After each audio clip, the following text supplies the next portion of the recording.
क्योंकि सनातन धर्म केवल अपने भारत में ही नहीं है बल्कि पूरे विश्व में फैला हुआ है। अब एक दो लोग वैसे हो गए जो किसी को शिकायत करते हैं और वो लाइमलाइट में आ जाते हैं। अच्छा। अगर धर्मनिरपेक्ष अगर देश है तो केवल हिंदुओं की वजह से है। पूछिए क्यों? सनातनियों की वजह से है। इनके अंदर में पेशेंस है। इन्हें से इसलिए लगना चाहिए क्योंकि सनातन धर्म मानने वालों की संख्या वो पूरे राष्ट्र मानता है। इनके माता पिता पॉलिटिक्स में है, सत्ता में है, इनके पास कुछ करने के लिए नहीं है। इसी तरह से ये लोग ऐसे ही मुद्दों को उठाएंगे, किसी को क्रिटिसाइज करेंगे, ये काम नहीं करते हैं। जितने भी पॉलिटिशियन के लड़के हैं वो चाहते हैं कि वैसे उसी तरह का मुद्दा उठा के सनसनी फैलाकर समाज में कुर्सी पर बना रहा है। कोई भी धर्म आया है तो बाद में आया है। पैदा तो होते हैं सनातन के रूप में, पैदा तो होते हैं हिंदुइज्म के रूप में, लेकिन बाकी धर्म में आप जाके कन्वर्ट हो। अगर वैश्विक धर्म के रूप में अगर माना जाए तो सनातन धर्म है। और सनातन धर्म किसी को शिकायत नहीं करता है। जैसा महात्मा गांधी ने कहा था कि सिद्धांत विहीन राजनीति पाप है, तो अभी सिद्धांत बचा नहीं हुआ है, केवल राजनीति हो रही है। जो एयर कंडीशन मीडिया है, जो सो कॉल्ड नेशनल मीडिया है, वो लोग केवल उन्हीं का न्यूज चलाएंगे। नमस्कार, आप देख रहे हैं सत्तर टीवी बिहार और आपके साथ मौजूद हूं मैं शशांक केतन। हमारे साथ मौजूद हैं शिव गांधी जी, यूथ इंडिया के प्रेसिडेंट। सबसे पहले सत्या टीवी के हमारे जितने भी दर्शक हैं सभी लोगों को मैं Shiv Gandhi, president youth India, नमस्कार करता हूं। जिस तरह से भारत का कद पूरे विश्व में बढ़ रहा है और आज देखेंगे इंटरनेशनल लिटरेसी डे है, अंतर्राष्ट्रीय साक्षरता दिवस है। आज और कल 2 दिन G20 का मीटिंग भी हो रहा है, विश्व स्तरीय मीटिंग हो रहा है दिल्ली में। उदयनिधि स्टालिन जो है, मैं उनके स्टेटमेंट को इस तरह की मानसिकता आती कहाँ से? डेंगू और मलेरिया के यानी कोविड की तरह ये सनातन को खत्म करने की बात इन लोगों ने कहा। ये खुद जिस तरह के नेचर के बनते जा रहे हैं लोग, ये सनातन धर्म जो है सनातन है, सनातन था, सनातन है, सनातन रहेगा। इंडिया के बारे में ये कहना चाहते हैं कि इंडिया इंडस से बना है और सबसे बड़ी बात है कि भारत इसका नाम है, भारतवर्ष। तो भारतवर्ष की खूबसूरती ये है कि भारतवर्ष में एक सहनशीलता है, समावेशी गुण है। इसी भारत का ही अपना फिलॉसफी है कि अयम निज परो बेती गणना लघु चेतसाम उदार चरिता नाम वसुधैव कुटुम्बकम। पूरे विश्व को अपना परिवार बताने वाले भारत की संस्कृति। कुछ लोगों ने जो पहले इसी धर्म से जुड़े हुए थे, लेकिन उदयनिधि स्टालिन को पता नहीं है कि जब बाहरी प्रभाव में लोग आ जाते हैं तो अपने अस्तित्व को लोग भूल जाते हैं और अपने अस्तित्व को भूल जाने से उनकी वही दुर्गति होती है। सनातन धर्म जो है ये भारत की खूबसूरती है और सनातन का मतलब होता है जैसे सनातन सरकार है, शिव सरकार, सनातन सरकार। इसमें क्या होता है कि ये भंग नहीं होता है, ये खत्म नहीं होता है। जिस तरह से भारतीय संविधान में राज्यसभा कभी खत्म नहीं होता है, उसी तरह से सनातन खत्म नहीं होता है। आने वाले समय में हम लोग कोशिश करेंगे कि इंडिया के जितने भी हमारे घटक गण हैं वो लोग कभी कभी देखिएगा कि पूर्वोत्तर भारत है या मान लीजिए कि साउथ भारत है, ये दोनों तरफ बहुत से ऐसे लोग बाहरी प्रभाव में आके अपना धर्म बदल दिया है, अपने धर्म को छोड़ दिया है। तो मुझे लगता है कि सनातन धर्म पर किसी भी तरह का टीका टिप्पणी हम लोग बर्दाश्त नहीं करेंगे। पूरे वैश्विक स्तर पर भारत का नाम रोशन तो जैसा कि आप भी कुछ वैसी यूनिवर्सिटी से पढ़े हैं जहाँ पर अक्सर देश विरोधी नारे लगते हैं, भारत तेरे टुकड़े होंगे, JNU से, तो उसमें आप रह करके आपने वैसा क्यों नहीं किया? यूनिवर्सिटी जो जवाहरलाल नेहरू यूनिवर्सिटी है वो स्टैंड्स फॉर ह्यूमनिज्म था। वो पूरे वैश्विक स्तर का विश्वविद्यालय है। अच्छा, तो आपने वहाँ से कौन से यूनिवर्सिटी से? मैं विश्वविद्यालय जवाहरलाल नेहरू विश्वविद्यालय से चाइनीज भाषा पढ़ा। अच्छा। और चाइनीज भाषा पढ़ने के पीछे कारण ये था कि इंटरनेशनल विश्व का सबसे कठिन भाषा है चाइनीज और चाइना हमारा पड़ोसी देश है। पड़ोसी देश के साथ अच्छा रिलेशन रहे या मान लीजिए कि उसके साथ जुडिशियल। तो चाइना तो हमारा एक दुश्मन देश है, आप उसके भाषा मैं बताता हूँ। सबसे बड़ी बात है कि दुश्मनों की भाषा अगर आप नहीं जानते हो तो उसके साथ टीट फॉर टैट बिहेवियर नहीं कर सकते। सबसे बड़ी बात है कि केवल दुश्मनी ही नहीं है, आप देखेंगे कि बहुत कुछ व्यापार भी होता है यहाँ से, लेकिन वो कंट्रोल में तभी रहेगा। चाइना डरता है तो उन लोगों से डरता है जो उसके भाषा को जानते हैं, क्योंकि चाइनीज के बारे में कहा जाता है आयरन कर्टन। और सबसे बड़ी बात है चाइनीज विश्व की सबसे कठिन भाषा है, इसीलिए जल्दी कोई पढ़ता नहीं है। नहीं तो आखिर हम उन पर बात कर रहे हैं, उदयनिधि स्टालिन पर, उनको इस पर क्या करना चाहिए? आखिर उन्होंने ऐसा सनातन धर्म के खिलाफ बयान दिया है। सबसे बड़ी बात है कि किसी भी धर्म के बारे में कोई भी आदमी अपशब्द बोलता है या गलत रिमार्क देता है तो उस पर एक्शन होना चाहिए। और सबसे बड़ी बात है कि उसके लीग पर भी, क्योंकि जितने भी लोग हैं वो लीग से जुड़े हुए हैं, I.N.D.I.A जो है, हमें लगता है कि इन लोगों ने इंडिया को डॉट में बदल दिया है। आप देख सकते हैं कि उनका नेचर क्या है। तो इसीलिए उन सारे लोगों को ये कहना चाहते हैं कि टुगेदर आप लोग मीटिंग करो। जिस तरह से आप अपना एजेंडा तय करते हैं तो उसी तरह से अगर एक व्यक्ति भी गलत बोलता है तो सारे लोग रिस्पॉन्सिबल है। तो उदय निधि जो स्टालिन है उनको अपने वक्तव्य पर खेद प्रकट करते हुए माफी मांगना चाहिए पूरे देश से, पूरे सनातन धर्म को मानने वालों से, क्योंकि सनातन धर्म केवल अपने भारत में ही नहीं है बल्कि पूरे विश्व में फैला हुआ है। और यही कारण है कि भारत जो है ना वैश्विक स्तर पर स्ट्रांग हो रहा है। नहीं तो आपने अपने पार्टी की तरफ से कोई वैसा कदम उठाया है कि मैं यूथ देखिए, एक तरफ इंडिया है, एक तरफ एनडीए है, हमारे तरफ से यूथ इंडिया।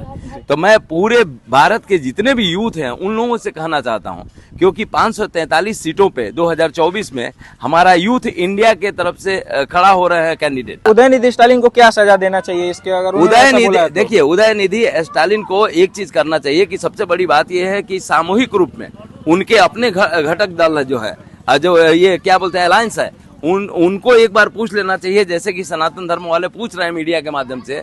हम भी ये पूछना चाहते हैं कि अलग अलग उनके जितने भी अलायंस है उनसे पूछा जाए कि भाई बताइए कि उन्होंने जो कहा उससे आप इत्तेफाक। तमिलनाडु की जो जनता है जिन्होंने उनको सरकार बनाया, उनकी पार्टी के सरकार को, तो आप वहाँ की जनता को जो सनातन है उनके बारे में आप क्या बोलना उनको ये कहना चाहते हैं कि वो खुद ही तमिलनाडु जो है सनातन धर्म का सबसे बड़ा पक्षधर जनता है। और हमें लगता है कि कुछ लोगों के गड़बड़ होने से पूरा हम जनता को गड़बड़ नहीं कर सकते हैं।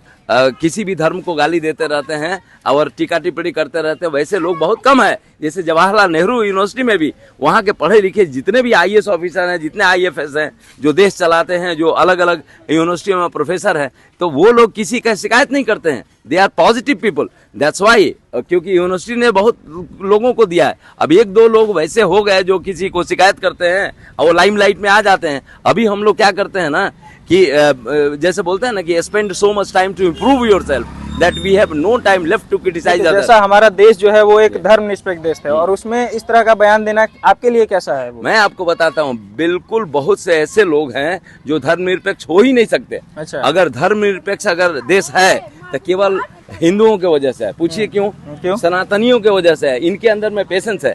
अगर मान लीजिए कि दूसरे धर्म वाले हैं, अदर धर्म वाले हैं जो अपने को अल्पसंख्यक बोलते हैं, अगर उनको अगर बोल दीजिएगा, जैसे मुस्लिम धर्म है, इस्लाम धर्म है, तो इस्लाम धर्म है तो उनसे पूछिए कि कुरान पहले आएगा कि संविधान पहले आएगा, तो कभी भी नहीं कहेंगे कि संविधान पहले आएगा। अगर मुझे ऐसा लगता है कि जो कह देता है कि संविधान पहले आएगा तो वही सेकुलर हो सकता है, क्योंकि सेकुलर हमें लगता है कि हिंदुओं की वजह से, हिंदू लोग अगर चाहेंगे तबे वो सेकुलर ये कंट्री रह पाएगा, नहीं तो दूसरे धर्म वाले उनके लिए धर्म नंबर 1 पे आता है। तो हम कैसे कह सकते हैं कि वो सेकुलर हो सकते हैं? उनके लिए तो धर्म नंबर 1 पे है। सेकुलर वही कह सकता है जिसके लिए संविधान नंबर 1 पे है। तो जैसा कि आप देख रहे होंगे कि अभी फिलहाल में मतलब मनीष कश्यप जो है उन पर एनएसए लगा हुआ है और उनकी मां ने अभी मतलब राष्ट्रपति को चिट्ठी लिखा है कि जैसे मतलब उनके बेटे ने जाकर के तमिलनाडु में वीडियो बनाया तो उन पर एनएसए लगाया गया, क्योंकि उनके राज्य में 2 राज्यों में तनाव स्थिति हो गई थी। वैसे तो इनके बयान से पूरे भारत में, पूरे विश्व में तनाव की स्थिति बन रही है, तो इस पर आपका क्या कहना है? मेरा ये कहना है कि देखिए, सबसे बड़ी बात यह है कि मुद्दों की राजनीति तो कोई करता नहीं है और हमें लगता है कि मनीष कश्यप ने बेसिक जो इंफ्रास्ट्रक्चर का जितना गड़बड़ी था वो सारा कुछ उठाया था। वो जैसे पुल बनना, पुल का गिर जाना, करोड़ों अरबों रुपया का नुकसान हुआ। तो मुझे लगता है कि he is very creative man और ये करेजियस भी थे, लेकिन कुछ ना कुछ गड़बड़ियां थी जिसके वजह से इन लोगों ने उदयनिधि स्टालिन पर एनएसए लगना चाहिए कि नहीं लगना चाहिए? सबसे बड़ी बात यह है कि एनएसए इसलिए लगना चाहिए क्योंकि सनातन धर्म मानने वालों की संख्या वो पूरे राष्ट्र मानता है। तो मुझे लगता है कि आप राष्ट्र के, सनातन धर्म के अगेंस्ट में बोलने का मतलब राष्ट्र के अगेंस्ट में बोलना है। और सबसे बड़ी बात यह है कि राष्ट्र किसी के धर्म को आहत करने के लिए संविधान छूट नहीं देता है। अगर मान लीजिए कि हम ही अगर जिस धर्म को मानते हैं और दूसरे धर्म के बारे में गलत बोलते हैं तो ये गलत बात है। तो मुझे ऐसा लगता है कि उनको पूरे सिस्टम को सोचना चाहिए कि इस तरह का कोई भी जो सोशल फैब्रिक है, जो नेशनल इंटीग्रेशन का फैब्रिक है, उसको तोड़ने का कोशिश करें। उन पर जरूर लगाना चाहिए, क्योंकि उसके वजह से एनएसए अगर नहीं लगता है तो पूरा, अगर मान लीजिए कि सोसाइटी में अगर कहीं भी बलवा होगा या कोई भी गड़बड़ी होगी, तोड़ फोड़ होगा, तो जिम्मेवार कौन होगा? तो इस तरह के वक्तव्य से इन लोगों को इसलिए बचना चाहिए, क्योंकि अगर ऐसा नहीं करते हैं तो जो नेचुरल युवा हैं, टैलेंटेड युवा हैं, पढ़े लिखे युवा हैं, इन लोगों को चांस नहीं मिलेगा। इनके माता पिता पॉलिटिक्स में है, सत्ता में है, इनके पास कुछ करने के लिए नहीं है। इसी तरह से ये लोग ऐसे ही मुद्दों को उठाएंगे, किसी को क्रिटिसाइज करेंगे, ये काम नहीं करते हैं। तो मैं आपको बताता हूँ, जितने भी पॉलिटिशियन के लड़के हैं वो चाहते हैं कि वैसे उसी तरह का मुद्दा उठा के सनसनी फैलाकर समाज में कुर्सी पर बना रहा है। और मैं यूथ इंडिया का प्रेसिडेंट होने के नाते जितने भी हमारे पढ़े लिखे युवा हैं, हर एक कंस्टिट्यूएंसी में 543 जो पार्लियामेंट्री सीट है उस पर हम खड़ा करने वाले हैं। और पढ़े लिखे लोग और सामाजिक लोग, जो पढ़े लिखे लोग हैं, समाज में काम कर रहे हैं, उनको मैं लेके आ रहा हूँ। तो आजकल जो उदयनिधि स्टालिन है उनकी काफी तस्वीरें भी वायरल हो रही हैं, जैसा कि उन्होंने मतलब हिंदू धर्म के देवी देवताओं को दीप जलाया और कुछ किया, और फिर बाद में खबर आती है कि उन्होंने क्रिश्चियन धर्म को अपना लिया है। तो इस पर आप उनको क्या कहना? मेरा ये कहना है कि सबका रूट जो है, सबका रूट, कोई भी धर्म आया है तो बाद में आया है। पैदा तो होते हैं सनातन के रूप में, पैदा तो होते हैं हिंदुइज्म के रूप में, लेकिन बाकी धर्म में आप जाके कन्वर्ट होते हैं। अच्छा, इस विषय पर आपका क्या कहना है कि धर्म सिर्फ एक ही है, सनातन, और बाकी सब जो है वो मजहब और पंथ में है? देखिए, नेचुरल धर्म जिसमें वैश्विकता है, पूरे विश्व भर का, जहाँ पे पेड़ पौधे, ये क्या बोलते हैं कि प्रकृति के जितने भी नदी हैं, पहाड़ हैं, पूजा करने की और उनको संरक्षण करने की अगर क्षमता है तो सनातन में है। मुझे ऐसा लगता है कि किसी भी धर्म में इतना ये ग्राह्यता नहीं है। तो हमारे सनातन में अगर इतना ग्राह्यता है और इतना वैश्विक है और इतना प्रकृति से जुड़ा हुआ है, तो मुझे लगता है कि बाकी तो धर्म बनाए गए हैं, ये बनाया नहीं जाता है, ये नेचुरल होता है। इसीलिए कभी कभी कहा जाता है, सुप्रीम कोर्ट ने भी कहा था कि Hinduism is a way of life, ये कोई धर्म नहीं है। यानी इतना बड़ा इसका विस्तार है कि इसमें हमें लगता है कि कोई भी आदमी किसी के छोटा चीज सोचता नहीं है। और बाकी धर्म जो है बनाए गए हैं और उनका विस्तार हुआ है धीरे धीरे। अगर वैश्विक धर्म के रूप में अगर माना जाए तो सनातन धर्म है, और सनातन धर्म किसी को शिकायत नहीं करता है। बाकी छोटे छोटे धर्म जो है ना, अपने इंपॉर्टेंस के लिए किसी का शिकायत करते हैं। जो उदयनिधि एमके स्टालिन के जो बेटे उदयनिधि स्टालिन, वो अभी एमके स्टालिन जो है वो भी खेल मंत्री हैं, उस पे उनको उस पद पर रखना चाहिए या नहीं रखना चाहिए? हमें ऐसा लगता है कि किसी भी संवैधानिक पद पे अगर आप संविधान का उल्लंघन करते हैं, संविधान का उल्लंघन करने का मतलब कि संविधान कहता है कि भाई हमारा जो देश है, राष्ट्र जो है, एक सेकुलर कंट्री है, वेलफेयर कंट्री है।